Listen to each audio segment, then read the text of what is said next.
दुनिया भी अजीब है ना? एक ही वक्त में वो एक दूसरे के करीब भी आती है और दूर भी चली जाती है। इस हफ्ते हमने ठीक यही देखा। तो चलिए इन बिखरे हुए टुकड़ों को जोड़कर पूरी तस्वीर को समझने की कोशिश करते हैं। संयुक्त राष्ट्र के चीफ का ये बयान सच में सोचने पर मजबूर कर देता है। ये आज की दुनिया की जो पहेली है ना, उसे बिल्कुल सटीक तरीके से सामने रखता है। मतलब हम सब मिलकर काम तो करना चाहते हैं, लेकिन कई ताकतें हैं जो हमें पीछे खींच रही हैं। तो चलिए इस ग्लोबल रस्साकशी को जरा और करीब से देखते हैं। एक तरफ है सहयोग की कोशिश और दूसरी तरफ है टकराव। देखते हैं कि पलड़ा किसका भारी है। ये स्लाइड असल में आज की दुनिया की सच्ची तस्वीर दिखाती है। देखिए, एक तरफ हम समुंदर को बचाने के लिए ऐतिहासिक समझौते कर रहे हैं। ये वाकई में एक बड़ी बात है। लेकिन फिर पलटकर दूसरी तरफ देखें तो पोलैंड अपनी सेना को लगभग डबल कर रहा है। ये दिखाता है कि टेंशन कितनी बढ़ चुकी है। और ऐसा ही हर जगह है। जहां एक तरफ तेल के सौदे हो रहे हैं, वहीं कीव और इक्वाडोर जैसे देशों में सेना को सड़कों पर उतरना पड़ रहा है। अब आते हैं उस चीज पर जो शायद इस वक्त आपके हाथ में ही हो, आपका फोन। टेक्नोलॉजी हमें कमाल के तरीकों से जोड़ती है, लेकिन क्या ये एक दो-धारी तलवार भी है? चलिए पता करते हैं। 40 करोड़। जरा इस नंबर के बारे में सोचिए। ये तो लगभग पूरे अमेरिका की आबादी के बराबर है। और ये सिर्फ भारत में 5G इस्तेमाल करने वालों की संख्या है।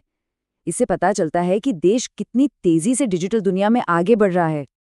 ये एक बहुत ही जरूरी सवाल है। हमने अभी तरक्की की एक जबरदस्त कहानी देखी, लेकिन क्या टेक्नोलॉजी का अनुभव हर जगह ऐसा ही है? ये सवाल हमें कहानी के दूसरे पहलू की तरफ ले जाता है। और ये रहा सिक्के का दूसरा पहलू। जहां भारत दुनिया से जुड़ने के लिए टेक्नोलॉजी का इस्तेमाल कर रहा है, वहीं ईरान शायद अपने लोगों को बाकी दुनिया से काटने के लिए इसका इस्तेमाल करने की सोच रहा है। मतलब एक ही टेक्नोलॉजी के दो बिल्कुल अलग-अलग चेहरे, एक जोड़ने वाला और दूसरा कंट्रोल करने वाला। चलिए अब ग्लोबल नज़ारे से जूम इन करते हैं और देखते हैं कि भारत के अंदर क्या कुछ खास हो रहा है। भारत में वाकई तेजी से काम हो रहा है। नई हाई स्पीड ट्रेनों से लेकर महिला उद्यमियों की मदद करने वाले डिजिटल प्लेटफॉर्म तक हर तरफ तरक्की दिख रही है। अरे यहाँ तक कि हाईवे पर गायों को बचाने के लिए भी टेक्नोलॉजी का इस्तेमाल हो रहा है। ये देश में हो रहे छोटे बड़े बदलावों की एक अच्छी झलक है। लेकिन तरक्की के साथ साथ सुरक्षा भी उतनी ही जरूरी है। इसीलिए भारत अपनी डिफेंस को भी लगातार मजबूत कर रहा है। नए ड्रोन से लेकर एंटी ड्रोन सिस्टम तक ये सब देश को आने वाले कल की चुनौतियों के लिए तैयार रखने की कोशिशें हैं। ठीक है, तो अब जरा फिर से जूम आउट करते हैं और कुछ बड़ी कहानियां पर नजर डालते हैं, हमारे प्लैनेट और उस पर रहने वाले कुछ कमाल के लोगों के बारे में। आगे बढ़ने से पहले एक शब्द को समझ लेते हैं, ला नीना। आसान भाषा में कहें तो ये प्रशांत महासागर में धरती का एक तरह का एयर कंडीशनर है।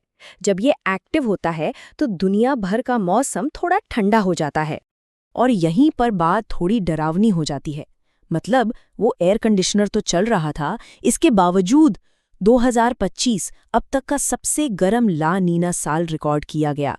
ये हमारे प्लैनेट के लिए एक बहुत बड़ा रेड अलर्ट है कि वो कितनी तेजी से गर्म हो रहा है। और ये जो बड़ी क्लाइमेट की कहानी है ना, इसका असर सीधा लाखों लोगों की जिंदगी पर पड़ रहा है। उत्तर भारत में लोग घने कोहरे और भयानक ठंड का सामना कर रहे हैं, जबकि पहाड़ों में बर्फबारी और बारिश का अनुमान है। यही है ग्लोबल पैटर्न का लोकल असर। अच्छा, इतनी सारी गंभीर बातों के बीच अब कुछ सेलिब्रेट करते हैं। क्रिकेट की दुनिया में साउथ अफ्रीका की लॉरा वोलवार्ट और ऑस्ट्रेलिया के मिचेल स्टार्क को दिसंबर महीने के लिए बेस्ट प्लेयर्स चुना गया है। क्या कमाल का प्रदर्शन था। और दो और शानदार कहानियां हैं। एक अमेरिकी बायोलॉजिस्ट को हमारे इकोसिस्टम पर उनके बेहतरीन काम के लिए एक बहुत बड़ा अवार्ड मिला है। और जरा ये सोचिए, ऑस्ट्रेलिया में एक ऐसी नदी है जो डायनासोर से भी पुरानी है, फिंक नदी, जो करीब 35 करोड़ साल पुरानी है, अब ऑफिशियली दुनिया की सबसे पुरानी नदी है। तो अब तक जो हुआ उस पर तो हमने बात कर ली। अब जरा आगे देखते हैं कि आने वाले दिनों में क्या होने वाला है। और हमारा आखिरी पड़ाव है भारत का एक बहुत ही खास राष्ट्रीय कार्यक्रम, गणतंत्र दिवस। तो देश एक बड़े जश्न की तैयारी में है। इस साल का गणतंत्र दिवस वंदे मातरम गीत के 150 साल पूरे होने का भी जश्न मनाएगा। लेकिन हाँ, एक जरूरी बात, अगर कोई उस दौरान दिल्ली की यात्रा करने की योजना बना रहा है तो उन्हें पता होना चाहिए कि सेलिब्रेशन की वजह से एयरपोर्ट पर फ्लाइट्स में काफ़ी रुकावटें आ सकती हैं। तो ये सब हमें कहाँ लाकर खड़ा करता है? हमने सहयोग और टकराव की कहानियां देखी, जुड़ाव और नियंत्रण के किस्से सुने, और ये सब हमें एक बहुत बड़े सवाल पर ले आता है। इस दुनिया में जो हर दिन और भी ज्यादा कॉम्प्लेक्स होती जा रही है, हम तरक्की और शांति के बीच बैलेंस कैसे बनाएंगे?